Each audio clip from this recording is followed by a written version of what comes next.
بسم اللہ الرحمن الرحیم۔ السلام علیکم سیکنڈ ایئر، آپ کو مطالعہ پاکستان کے آن لائن کلاس میں خوش آمدید۔ پچھلی کلاس میں ہم نے خواتین کے خلاف جو تشدد ہوتا ہے اس کی روک تھام کے لیے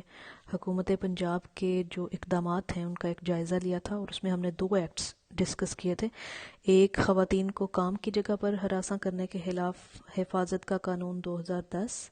اور دوسرا پنجاب میں کم عمر شادی پر پابندی کا ایکٹ 2015۔ ان دونوں کا جائزہ ہم نے اپنی پچھلی کلاس میں لیا تھا، اور آج ہم بات کریں گے حکومت پنجاب تحفظ نسواں ایکٹ 2016 کی۔ یہ آپ کی ٹیکسٹ بک میں صفحہ نمبر 137 پہ دیا ہوا ہے۔ یہ قانون جو ہے تحفظ نسواں ایکٹ 2016، یہ قانون 24 فروری 2016 کو پاس کیا گیا تھا، اور اس قانون کا جو مقصد تھا وہ یہ کہ خواتین کو مختلف جرائم سے تحفظ دیا جائے۔ ان جرائم میں جرم کی ترغیب دینا، گھریلو بدسلوکی، اس کے علاوہ جذباتی یا نفسیاتی بدسلوکی، معاشی بدسلوکی، تعقب اور سائبر کرائم۔ سائبر کرائم جو ہے یہ ایک بالکل نیا فنومنا ہے جو ہماری سوشل ویب سائٹس ہیں اور سوشل میڈیا جو ہے اس کے ذریعے جو لوگوں کو، خواتین کو خصوصی طور پر بلیک میل کرنا، ان کے نامناسب قسم کی تصاویر یا ویڈیوز وغیرہ کے ذریعے ان کو بلیک میل کرنا، اور اس قسم کے تمام سوشل میڈیا سے ریلیٹڈ جو کرائمز ہیں ان کو آپ سائبر کرائم کہہ سکتے ہیں۔ تو یہ ایک نیا فنومنا ہے۔ باقی سارے جرائم جو ہیں بشمول سائبر کرائم، ان تمام جرائم سے خواتین کو تحفظ فراہم کرنا اس ایکٹ کا بنیادی مقصد تھا، اس قانون کا بنیادی مقصد تھا۔ یہ پاکستان کا پہلا قانون ہے جسے نافذ کرنے کا اپنا ایک طریقہ کار ہے، اور وزیر اعلیٰ پنجاب کے special monitoring unit law and order نے اس کو تشکیل دیا ہے۔ حکومت پنجاب کے تمام اضلاع جو ہیں اس میں متاثرہ خواتین کو طبی امداد اور انصاف کی فراہمی کے لیے انسداد تشدد مراکز قائم کیے گئے ہیں، اور وہاں پر مفت ٹیلی فون اور ہیلپ لائن کی سہولت بھی موجود ہے، اور یہ پناہ گاہ بھی جو ہے وہ قائم کیے جائیں گے تاکہ خواتین جو ہیں وہ ہر طریقے سے خود کو محفوظ تصور کریں، ان کو ہر طرح کی سہولت جو ہے وہ میسر ہو، وہ اپنی ٹیلی فون کال کے ذریعے اپنی جو شکایت ہے اس کا اندراج کرا سکیں، اور کسی بھی اس قسم کے جو متاثرہ خواتین ہیں فوری طور پر ان کے مسائل سے نمٹا جا سکے۔ اس وقت پنجاب کے تمام اضلاع جو ہیں ان میں سے پہلے سے موجود دارالامان جو ہیں اور مفت ہیلپ لائن متاثرہ خواتین کے خلاف تشدد کے واقعات کا اندراج کرنے کے لیے اور انہیں عارضی طور پر پناہ گاہ مہیا کرنے کی بھی حوصلہ افزائی کرتا ہے کہ وہ خواتین جو اس جرائم سے متاثرہ ہیں، جو جن کے ساتھ خدا نخواستہ اس قسم کا کوئی واقعہ ہو جاتا ہے، تو نہ صرف وہ دارالامان میں پناہ لے سکتی ہیں، ہیلپ لائن کے لیے کی سہولت ان کے پاس موجود ہے۔ پھر ہیلپ لائن جو ہے یہ پنجاب کمیشن برائے خواتین کا مقام کے لیے بنائی گئی ہے، اور کسی بھی لینڈ لائن یا موبائل فون سے 1043 ملا کر اس تک رسائی حاصل کی جا سکتی ہے۔ ہیلپ لائن آپریٹر جو ہے یہ متاثرہ خواتین کو کسی بھی قسم کی معلومات جو ہیں وہ فراہم کر سکتے ہیں، فراہم کرنے کے اہل ہیں۔ اس کے علاوہ پنجاب پولیس جو ہے اس نے بھی جرائم کے مؤثر اندراج کے لیے ایک ہیلپ لائن قائم کر رکھی ہے، اور اس ہیلپ لائن تک رسائی جو ہے وہ 8787 کو SMS کر کے حاصل کی جا سکتی ہے، تاکہ خواتین جو ہیں ان کو ہر حوالے سے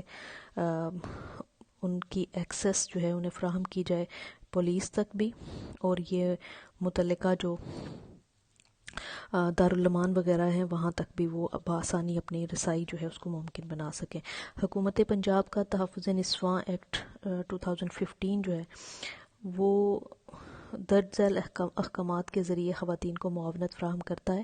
سب سے پہلے ہے عبوری حکم یا انٹرم آرڈر۔ عدالتی احکامات جو ہیں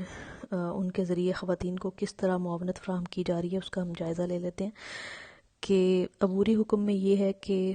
عارضی طور پر عدالت جو ہے وہ حکم جاری کر سکتی ہے۔ شکایت کے کسی بھی مرحلے میں عدالت اگر ضروری سمجھے تو وہ ایک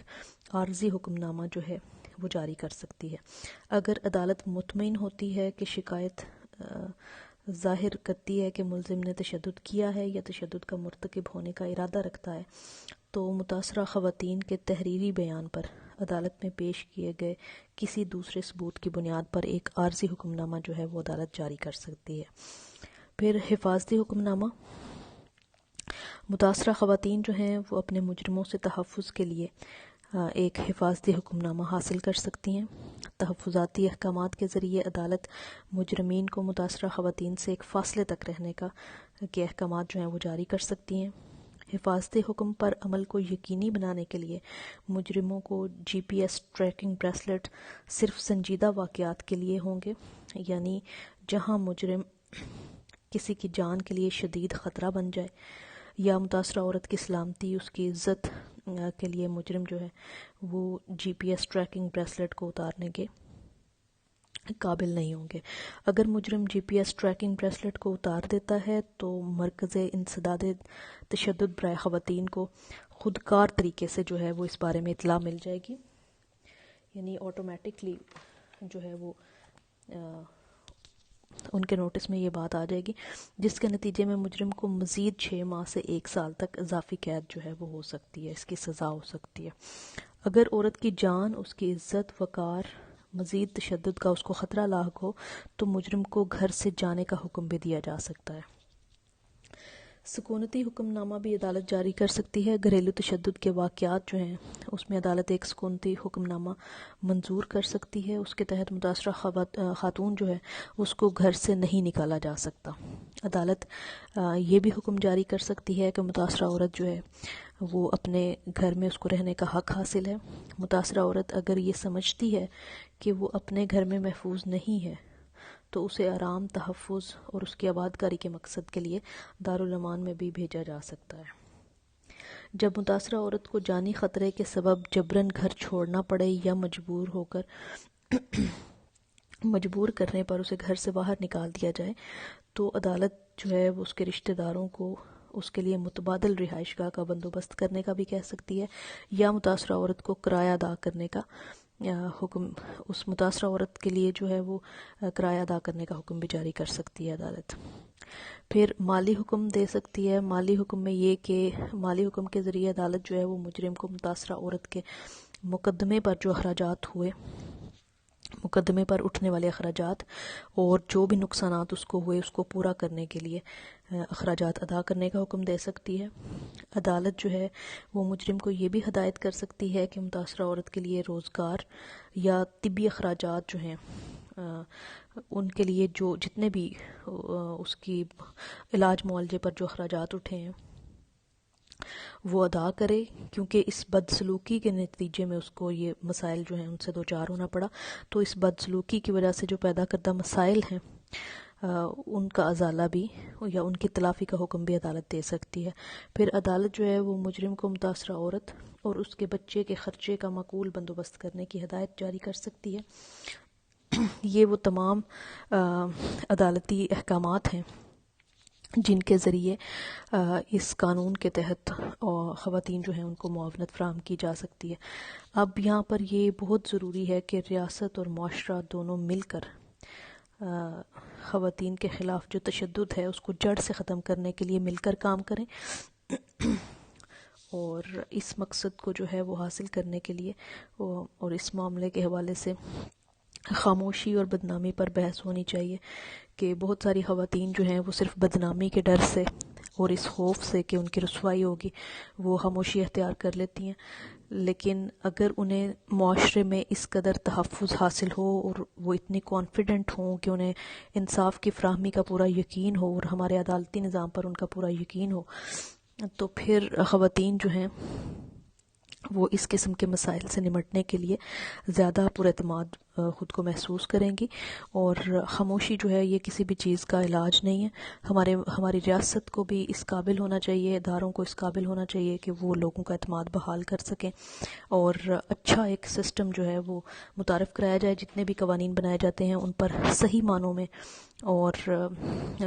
اچھی نیت کے ساتھ اگر ان پر عمل درآمد کیا جائے تو یقیناً یہ بہت زیادہ جو ہے وہ معاونت کر سکتے ہیں ہر کسی کو انصاف کی فراہمی میں، اور بر وقت انصاف کی فراہمی میں یہ بہت ہی زیادہ اہمیت کے حامل ہو سکتے ہیں یہ قوانین. متاثرین کی امداد مہیا کرنی چاہیے اور ان کے جرم کی رپورٹ جو ہے اس کی بھی حوصلہ افزائی ہونی چاہیے کہ لوگ جو ہیں ان کا اداروں پر اعتماد ہو اور وہ بلا جھجک جو ہے وہ اپنے مسائل کو سامنے لا سکیں، ان مسائل کے حل کے لیے، ان کے تدارک کے لیے اداروں سے رابطہ قائم کر سکیں. یہ اسی صورت میں ممکن ہے جب لوگوں کا ان اداروں پر اعتماد ہوگا، جب لوگوں کو انصاف کی فراہمی پر اعتماد ہوگا، جب لوگوں کو یقین ہوگا کہ ان کے ملک کے اندر، ان کی ریاست کے اندر قانون کی کو بالادستی حاصل ہے، جب انہیں پتہ ہوگا کہ وہاں کے معاشرے میں کسی طبقے کا استحصال نہیں ہوتا بلکہ سب کے لیے انصاف جو ہے وہ ایک جیسا ہے، سب کو ایک ہی طریقے سے ایک ہی عدالتی نظام کے تحت ٹریٹ کیا جائے گا، تو پھر لوگوں کے اندر یہ، خواتین میں یہ اعتماد ہوگا کہ وہ اپنے مسائل جو ہیں ان کو سامنے لا سکیں، اداروں پر اعتماد کر سکیں. تو اس کے لیے حکومت کو اور معاشرے کو، ریاست کو مل کر کام کرنا پڑے گا، اور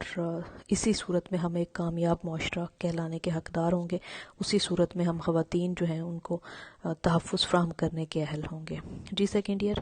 یہ آج کا ہمارا جو ٹاپک ہے اور ہمارا چیپٹر یہیں پہ ختم ہوتا ہے. کل انشاءاللہ ہم اگلے باب کا آغاز کریں گے، 11ویں باب کا، اسلامی جمہوریہ پاکستان کی خارجہ پالیسی.